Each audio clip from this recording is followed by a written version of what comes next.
एक सुरंग जो आपकी हर एक ख्वाहिश पूरी कर सकती है, लेकिन उसके बदले आपको अपनी सबसे कीमती चीज कुर्बान करनी होगी। आपके हिसाब से आपकी सबसे कीमती चीज क्या है? मेरे हिसाब से तो वो है समय। Because India is not ready for समय रैना's ह्यूमर।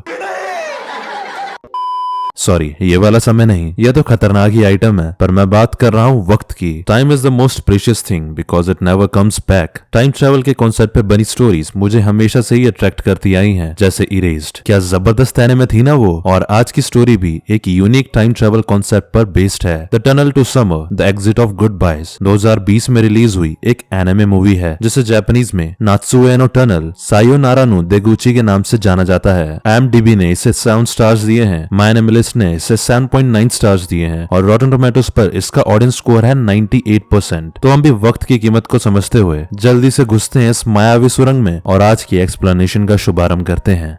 हेलो नमस्कार सत श्री अकाल आदाब, this is me Anurag and you are watching anime loft.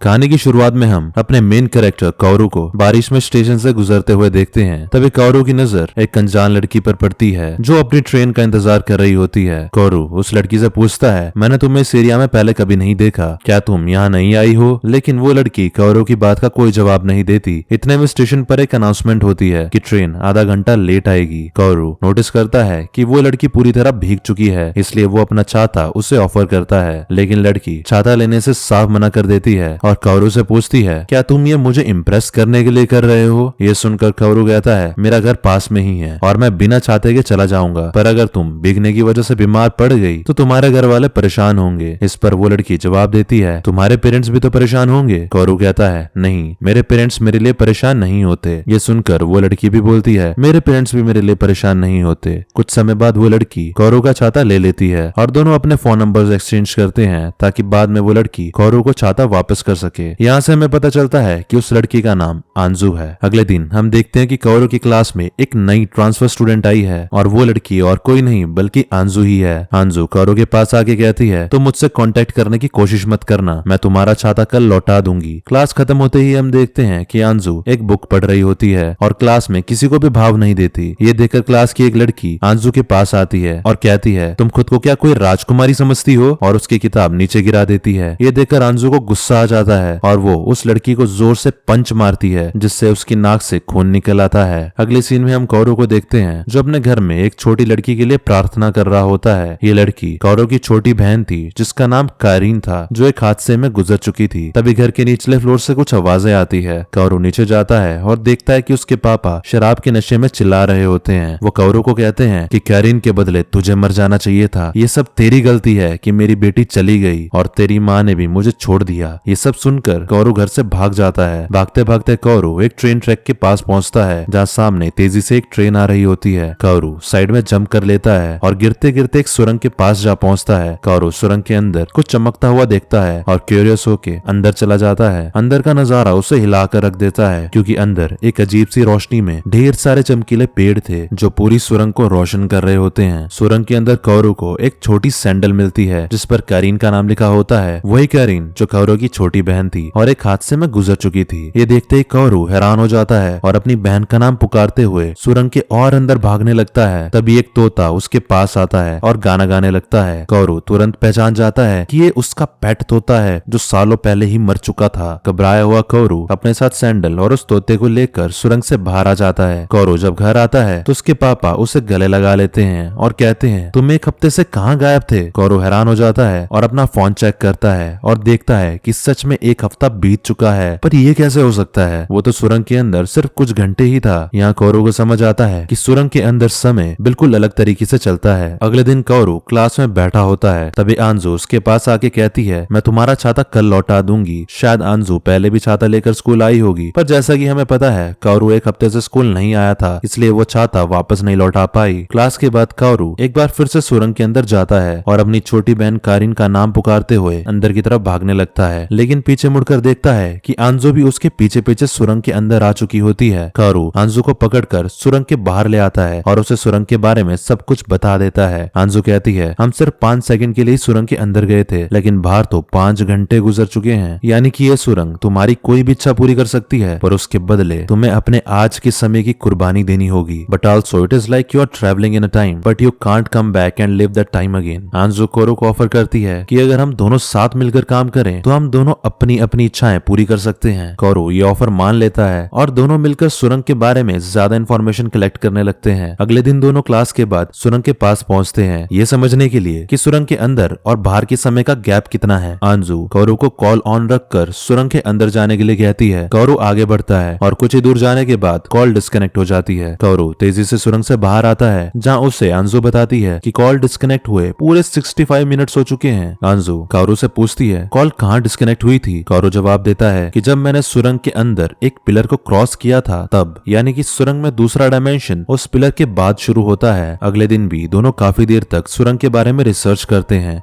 और फिर एक दिन दोनों सुरंग के अंदर साथ जाने का डिसाइड करते हैं। आंजू कोरो से कहती है, तुम पिलर के उस पार जाना और मैं पिलर के इस तरफ से तुम्हें मैसेज भेजूंगी। दोनों ऐसा ही करते हैं। कोरो पीछे मुड़कर देखता है तो उसे आंजू इधर उधर तेजी से चलते हुए दिखाई देती है। कोरो क्लियरली देख पा रहा होता है कि बाहर का समय कितनी तेजी से गुजर रहा है और घबराते हुए कोरो वापस आंजू के पास आता है और उसे थका हुआ नीचे बैठे देखता है। आंजू कोरो को बताती है, तुम 7 घंटे के बाद पिलर से वापस आए हो। कोरो उससे माफी मांगता है, लेकिन आंजू कहती है कि में तुम्हारी कोई गलती नहीं है। अगले दिन दोनों साथ में एक्वेरियम घूमने जाते हैं। वह आंजू कोरो से कहती है, मैंने कभी तुम्हें हंसते हुए नहीं देखा। यहाँ कोरो आंजू को अपने पास्ट के बारे में बताता है कि एक दिन उसकी छोटी बहन कैरीन का उसके साथ झगड़ा हो गया था, तो वो गुस्से में घर से चला गया और जब वो वापस आया तब उसे पता चला कि उसके जाने के बाद कैरीन पेड़ पर चढ़कर कोरो के लिए एक बीटल पकड़ रही थी, लेकिन पेड़ से गिरने की वजह से उसकी मौत हो गई। कैरीन की मौत के बाद कोरो के पापा नशे में डूब गए और उसकी माँ घर छोड़कर चली गई। इसी वजह से कोरो का पूरा परिवार बिखर गया। कोरो आंजू को कहता है कि सुरंग की मदद से मैं अपनी बहन कारिन को वापस लाना चाहता हूँ। इसके बाद दोनों डिस्कस करते हैं कि अगली बार वो दोनों एक साथ सुरंग के अंदर जाएंगे और पिलर को क्रॉस करेंगे। दोनों का प्लान था कि वो सिर्फ बहुत तेज भागेंगे और कुछ मिलते ही वापस आ जाएंगे, लेकिन भागते भागते आंजू के मुंह पर कुछ पेजेस आ गिरते हैं। आंजू उन पेजेस को उठाने लगती है। कोरो उसे कहता है कि हमें जल्दी करनी चाहिए, लेकिन आंजू उसकी बात नहीं मानती। तो फिर कोरो खुद पेजेस उठाने में आंजू की मदद करता है और दोनों सुरंग से बाहर आ जाते हैं। लेकिन तभी बारिश की वजह से कोरो के कपड़े पूरी तरह से भीग जाते हैं। कोरो इस हालत में अपने घर वापस नहीं जाना चाहता था, इसलिए आंजू उसे अपने घर ले जाती है। वहाँ कोरो देखता है कि घर में बहुत सारी मांगा रखी हुई थी। आंजू के दादाजी एक मांगाका थे, मांगाका यानी मांगा आर्टिस्ट, लेकिन उनकी कोई भी मांगा कभी पब्लिश ही नहीं हो पाई। कोरो आंजू से पूछता है, सुरंग में जो पेजेस मिले क्या वो तुम्हारी लिखी हुई मांगा है? ये सुनकर आंजू हैरान रह जाती है। आंजू कोरो को बताती है, हाँ, सुरंग में जो पेजेस मिले वो मेरी पहली मांगा की हैं, जो सिर्फ मेरे दादाजी ने ही पढ़ी थी, लेकिन जब ये पेजेस मेरे पेरेंट्स के हाथ लगे तो उन्होंने उसे फाड़ दिया। कोरो आंजू से पूछता है, तुम अपनी मांगा को किसी पब्लिशर के पास क्यों नहीं ले जाती? आंजू थोड़ा हेजिटेट होती है, फिर कहती है, मांगाका बनने की फील्ड में बहुत कंपटीशन है। मेरे दादाजी ने अपनी पूरी जिंदगी मांगा लिखने में लगा दी, लेकिन उनकी एक भी मांगा नहीं बिकी। मेरे पेरेंट्स को उनका सारा खर्चा उठाना पड़ता था और यही रीजन था कि उनके मरने के बाद मेरे पेरेंट्स ने एक आंसू तक नहीं बहाया। साथ ही आंजू बताती है कि जब मैंने अपने पेरेंट्स से कहा कि मैं भी मांगाका बनना चाहती हूँ तो उन्होंने मुझे घर से निकाल दिया, इसलिए मैं अब यहाँ अकेली रह रही हूँ। यहाँ पे हमें समझ आता है कि स्टेशन पर जब कोरो ने आंजू को छाता ऑफर किया था तब उसने क्यों कहा था कि मेरे पेरेंट्स मेरे लिए परेशान नहीं होंगे। आंजू कोरो से कहती है कि मैं एक बार अपनी मांगा पब्लिश करना चाहती हूँ, लेकिन मुझे नहीं लगता कि मुझ में वो टैलेंट है। कोरो आंजू से उसकी मांगा पढ़ने के लिए मांगता है। आंजू पहले तो थोड़ी आनाकानी करती है, पर फिर कोरो की जिद करने पर उसे अपनी मांगा पढ़ने दे देती है, जिसे पढ़ के कोरो बहुत ज्यादा इंप्रेस हो जाता है और आंजू को एनकरेज करते हुए कहता है कि तुम्हारी मांगा काफी अच्छी है, तुम स्पेशल हो और तुम्हें अपनी मांगा जरूर पब्लिश करवानी चाहिए। ये सुनकर आंजू काफी खुश होती है और कोरो के ऊपर चढ़ जाती है।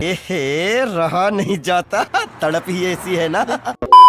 और कहती है, स्पेशल तो तुम हो, मैं तुम्हारे जैसा बनना चाहती हूँ जो अपनी विश को पूरा करने के लिए सब कुछ सेक्रीफाइस करने के लिए तैयार है। फिर दोनों डिसाइड करते हैं कि वो सुरंग के अंदर 2 अगस्त को दोबारा जाएंगे और तब तक चलते रहेंगे जब तक उनकी विश पूरी ना हो जाए, फिर चाहे बाहर की दुनिया में कितने ही साल क्यों ना गुजर जाएं। अगले दिन कोरो और आंजू एक फेस्टिवल में साथ में घूमने जाते हैं। वहाँ कोरो आंजू को एक खास जगह ले जाता है और कहता है, ये जगह मैंने और मेरी बहन कैरीन ने मिलकर ढूंढी थी। साथ ही कोरो आंजू से कहता है, मैं यहाँ यहाँ एक आखिरी बार आना चाहता था क्योंकि मुझे नहीं पता कि उस सुरंग के अंदर जाने के बाद मैं वापस आ भी पाऊंगा या नहीं। ये सुनकर आंजू काओरू से पूछती है कि तुमने 2 अगस्त ही क्यों चुना, जिस पर काओरू कहता है कि ये वही दिन है जिस दिन मेरी बहन कारीन पेड़ से गिरकर मर गई थी। ये सुनकर आंजू काओरू का हाथ कसकर पकड़ लेती है और दोनों एक इमोशनल मोमेंट शेयर करते हैं। और फिर उस रात काओरू जब घर पहुंचता है तो देखता है कि एक औरत घर आई हुई है। काओरू के पापा उसे बताते हैं कि ये तुम्हारी होने वाली माँ है। ये सुनकर काओरू के पाँव के तले जमीन खिसक जाती है। वो अपनी बहन कारीन की फोटो देखते हुए रोने लगता है तो उसके पापा उसे गुस्से से रूम से बाहर फेंक देते हैं और काओरू अपने रूम में जाके सो जाता है। रात को उसे आंजू का मैसेज आता है कि हम मिल सकते हैं क्या। तो फिर अगले दिन काओरू और आंजू एक कैफे में मिलते हैं। आंजू काओरू को बताती है तुम्हारे कहने पर मैंने अपनी मांगा एक पब्लिशर के पास भेजी थी और उन्हें वो मांगा पसंद आई है। वो मेरे साथ काम करना चाहते हैं। ये सुनकर काओरू कहता है तो हमें सुरंग के अंदर जाने के प्लान को पोस्टपोन कर देना चाहिए, शायद तुम अभी रेडी नहीं हो। आंजू इस बात पर गुस्सा हो जाती है और कहती है तुम मुझे समझते क्यों नहीं, मैं सुरंग के अंदर जाने के लिए तैयार हूँ। अगले सीन में हम देखते हैं कि दोनों स्टेशन पर बैठे होते हैं। मूवी की शुरुआत की तरह ही एक अनाउंसमेंट होती है कि ट्रेन आधा घंटा लेट आएगी। काओरू उसी मोमेंट को दोबारा रिक्रिएट करता है लेकिन इस बार उसके पास छाता नहीं होता। वो छाते की जगह एक फूल आंजू को देता है। आंजू भी काओरू के साथ प्ले अलोंग करती है और दोनों उस मोमेंट को याद करके मुस्कुराने लगते हैं। तभी आंजू को याद आता है कि उसे काओरू का छाता भी तो वापस लौटाना है। ये भुलक्कड़ हर बार ही छाता लाना भूल जाती है। इसके बाद काओरू अपने घर आता है और उस रात वो अपने घर से बिना किसी को बताए सुरंग के अंदर जाने का डिसाइड करता है। अगले दिन 2 अगस्त होती है। आंजू काओरू के मैसेज का वेट करती है पर कोई मैसेज न आने पर वो जब काओरू के घर जाकर पूछती है तो उससे काओरू के पापा से पता चलता है कि काओरू कल रात से घर नहीं आया। ये सुनते ही आंजू समझ जाती है कि काओरू उसके बिना ही सुरंग के अंदर चला गया होगा। जो भी मोमेंट्स आंजू ने काओरू के साथ बिताए थे वो सब याद करती हुई आंजू सुरंग की तरफ दौड़ पड़ती है। सुरंग के पास पहुंचकर आंजू अपने फोन में देखती है कि उसे काओरू का एक मैसेज आया है जिसमें लिखा होता है कि जब तक तुम ये मैसेज पढ़ोगी मैं सुरंग के काफी आगे पहुंच चुका होगा। ये सुरंग कोई ख्वाहिश नहीं पूरी करती बल्कि उन चीजों को वापस लौटाती है जो तुम खो चुके हो, इसलिए तुम्हें इस सुरंग से कोई स्पेशल टैलेंट नहीं मिलेगा। तुम ऑलरेडी बहुत स्पेशल हो आंजू, तुम्हें जो चाहिए वो तुम्हारे पास पहले से ही है। मुझे पता है तुम एक दिन बहुत बड़ी मांगाका बनोगी। मुझे सिर्फ इतना चाहिए कि जब भी मैं हजारों साल के बाद इस सुरंग से बाहर आऊं तब मैं फेमस मांगाका आंजू की लिखी हुई मांगा पढ़ सकूं। ये मैसेज पढ़ते ही आंजू रोने लगती है और चिल्लाती है धोखेबाज, तुम कभी मुझे समझे ही नहीं, मुझे सिर्फ तुम्हारे साथ वक्त बिताना था। दूसरी तरफ हम काओरू को देखते हैं जो कि सुरंग के अंदर अपना मोबाइल फेंक देता है और अपने पास्ट की मेमोरीज देखते हुए आगे चलता जाता है। उसके सामने उसकी माँ, पापा और करीन की तस्वीरें दिखाई देती हैं, लेकिन वो सब कुछ पीछे छोड़ देता है। चलते चलते काओरू को सुरंग के अंदर 14 घंटे बीत जाते हैं, यानी कि अब तक बाहर की दुनिया में 4 साल गुजर चुके होंगे। अब तक काओरू काफी थक चुका होता है लेकिन उसका मन नहीं करता कि वो रुके। तभी उसे एक रोशनी नजर आती है और वो तेजी से उस रोशनी की तरफ दौड़ता है। रोशनी के पास पहुंचते ही काओरू एक दरवाजा खोलता है। दरवाजा खोलते ही हम देखते हैं कि काओरू अब छोटा हो गया है और वो एक अपनी अलग ही दुनिया में है और उसके साथ उसकी छोटी बहन कारीन भी है। कारीन उसके लिए जूस ले आती है और कहती है भाई देखो मैंने तुम्हारे लिए एक बीटल पकड़ा है। दोस्तों ये वही दुनिया है जो काओरू ने अपने बचपन में खो दी, जो वो तब जीता अगर कारीन जिंदा होती। काओरू मिरर के पास जाकर अपनी रिफ्लेक्शन देखता है और रियलाइज करता है कि वो तो अब बड़ा हो चुका है। उसका फोन जो उसने सुरंग के अंदर फेंका था वापस उसके हाथ में आ चुका है और उससे फोन में आंजू के सारे मैसेजेस आने लगते हैं जो कि इतने सालों से आंजू रोज बाहर से भेजती होगी। ये देख कारीन उसे कहती है भाई मुझे पता है कि आप मुझसे प्यार करते हो और मैं भी आपसे बहुत प्यार करती हूँ, लेकिन मैं चाहती हूँ कि आप किसी और से भी प्यार करें ताकि हम सब खुश रह सकें। ये सुनकर काओरू को भी रियलाइज हो जाता है कि उसे जिंदगी में आगे बढ़ जाना चाहिए। उसे उसके पीछे नहीं भागना चाहिए जो उसकी जिंदगी से चला गया है, बल्कि जो अब उसके पास है उसे उसकी परवाह करनी चाहिए। काओरू कारीन से कहता है मुझे किसी से मिलना है और फिर वो दरवाजा खोलते हुए वहाँ से जाने लगता है। उसी वक्त कारीन भी पीछे से चिल्लाती है भाई मैं हमेशा आपसे प्यार करती रहूंगी। और फिर काओरू सुरंग से बाहर भागने लगता है और आंजू के साथ बिताई हुई सारी मेमोरीज याद करने लगता है। भागते हुए वो अपने फोन में आंजू को मैसेज भेजता है कि मैं तुमसे बहुत प्यार करता हूँ, लेकिन भागते वक्त काओरू का पैर फिसल जाता है और वो जमीन पर गिरकर बेहोश हो जाता है। सीन शिफ्ट होता है और हम देखते हैं कि आंजू अब एक बहुत बड़ी मांगाका बन चुकी है। उसका एडिटर उसे कहता है तुम पिछले कुछ सालों से लगातार काम कर रही हो, अब तुम्हें एक ब्रेक लेना चाहिए। एडिटर आंजू के पास एक छाता देकर पूछता है क्या ये किसी खास आदमी का है, क्योंकि तुम इसे हमेशा अपने पास रखती हो। आंजू सिर्फ मुस्कुराकर हाँ में जवाब देती है। अगले सीन में हम आंजू को स्टेशन पर देखते हैं जहाँ पहले की तरह एक अनाउंसमेंट होती है कि ट्रेन आधा घंटा लेट आएगी। ये सुनते ही आंजू आंजू की आंखों में आंसू आ जाते हैं और तभी उसके फोन पर काओरू का मैसेज आता है जिसमें लिखा होता है कि मैं तुमसे प्यार करता हूँ। ये देखते ही आंजू पागलों की तरह सुरंग की तरफ भागती है और सुरंग के अंदर घुसकर काओरू को ढूंढने लगती है और काफी अंदर आंजू को काओरू बेहोश पड़ा मिलता है। काओरू की आंखें खुलती है और वो आंजू को अपने सामने देखकर खुश हो जाता है। आंजू कहती है मैं तुम्हें 8 साल के बाद देख रही हूँ और फिर दोनों एक दूसरे को किस करते हैं। सुरंग से बाहर आते वक्त हमें समझ आता है कि काओरू के लिए टोटल 13 साल गुजर चुके हैं। 8 साल जब वो सुरंग के अंदर गया था प्लस 5 साल जब आंजू उसे ढूंढने सुरंग के अंदर गई थी। काओरू आंजू से कहता है कि तुमने 8 साल में जो जो भी मांगा लिखी है मैं उन्हें जरूर पढ़ना चाहूंगा। आंजू पूछती है तुम्हें कैसे पता कि मैं मांगाका बन गई हूँ। काओरू कहता है मुझे तुम्हारे सारे मैसेजेस मिले। जिस पर आंजू कहती है शायद सुरंग ने तुम्हें मेरे सारे मैसेजेस वापस लौटा दिए। काओरू आंजू के हाथ में अपना छाता देख के कहता है कि 13 साल बीत गए पर तुमने ये अब भी संभाल के रखा है। जिस पे आंजू कहती है कैसे ना रखती, तुम्हें लौटाना जो था। तभी बारिश शुरू हो जाती है और काओरू वो छाता खोलता है। दोनों बारिश में एक साथ खड़े होते हैं और मूवी यहीं पे खत्म हो जाती है। अरे रुकिए रुकिए, कहाँ जा रहे हो? दिस इज एनिमलॉफ्ट। तो ऐसे ही थोड़ी ना टाटा बाय बाय कर दूंगा। मूवी की आगे की कहानी हमें लाइट नोवेल में मिलती है जहाँ काओरू के सुरंग से बाहर आते ही दोनों एक होटल रूम में जाते हैं जहाँ आंजू काओरू से शादी करने की बात करती है जिसमें काओरू हाँ बोल देता है। और फिर कुछ समय के बाद जब काओरू और आंजू वापस उस सुरंग को देखने जाते हैं तो वो सुरंग पूरी तरीके से गायब हो चुकी थी, जैसे कि वो कभी वहाँ एग्जिस्ट ही नहीं करती थी। इस सब के बाद काओरू आंजू के साथ अपने घर में जाता है जो कि पूरी तरह से खाली था। घर से काओरू एक मेटल बॉक्स लेता है जिसमें उसने अपनी बहन का सारा सामान संभाल के रखा था। काओरू को घर में उसके पापा की लिखी हुई एक चिट्ठी मिलती है जिसमें उन्होंने लिखा था मुझे पता है कि तुम एक दिन जरूर वापस आओगे। और साथ ही में लिखा होता है कि वो इस घर को सेल पर रखकर अपनी न्यू फियांसे के साथ टोक्यो चले गए हैं। ये पढ़ने के बाद आंजू काओरू से पूछती है कि क्या तुम उनसे कभी मिलने जाओगे? तो इस पे काओरू बोलता है कि शायद एक दिन। और इसी के साथ लाइट नोवेल का भी दी एंड हो जाता है। जाने से पहले आपके लिए क्वेश्चन ऑफ द डे ध्यान से सुनना, थोड़ा कंफ्यूजिंग है। जब काओरू सुरंग के अंदर गया था तब काओरू और आंजू दोनों की एज 17 साल थी और 8 साल बाद फिर आंजू काओरू को ढूंढने सुरंग में गई और जब दोनों साथ में बाहर निकले तब तक काओरू के लिए टोटल 13 साल बीत गए थे। तो फिर आंजू के लिए कितने साल बीते होंगे और दोनों में एज डिफरेंस कितने का हो गया होगा? पेन पेपर लीजिए, क्वेश्चन को फिर से सुनिए और मुझे कमेंट्स में अपने जवाब जरूर दीजिए। अगर आप हमारे चैनल में फिर से जान फूंकना चाहते हैं तो लाइक करके अपने ज्यादा से ज्यादा दोस्तों और चाहने वालों तक ये कहानी जरूर पहुंचाएं। और आपको हमारी ये एक्सप्लेनेशन कैसी लगी ये भी हमें कमेंट्स में जरूर बताएं। और जो लोग इस चैनल को बहुत पहले से फॉलो करते हैं और मुझे अच्छे से जानते हैं उनसे मैं एक रिक्वेस्ट करना चाहता हूँ। YouTube and anime is my hobby, it is not my profession. मेरे ऊपर बहुत सी डिपेंडेंसीज हैं और मैं अपना ज्यादा टाइम यूट्यूब पे नहीं दे सकता, ना ही इतना बजट है कि प्रोफेशनल लोगों को हायर करके जल्द से जल्द अच्छा कंटेंट डिलीवर कर पाऊं। और आपको पता ही है हमारा जॉनरा है भी कितना रिस्की, बस एनिमे कंपनी से कुछ कॉपीराइट स्ट्राइक्स और सब खत्म, जैसा कि पास्ट में हुआ भी है। तो मुझे न्यू वीडियोस लाने के लिए किसी टाइम में बाउंड मत करें, because as I told in the beginning of this video, time is the most precious thing and it never comes back. मैं समझता हूँ आप सब मुझे पसंद करते हो और हमारी एक एक वीडियो का बेसब्री से इंतजार करते हो कि कब एनिमलॉफ्ट से कोई नई अपडेट आए। पर अगर आप मुझे भी समय के साथ बांध दोगे, नहीं समय के साथ बांध दोगे, ठीक साउंड नहीं कर रहा है,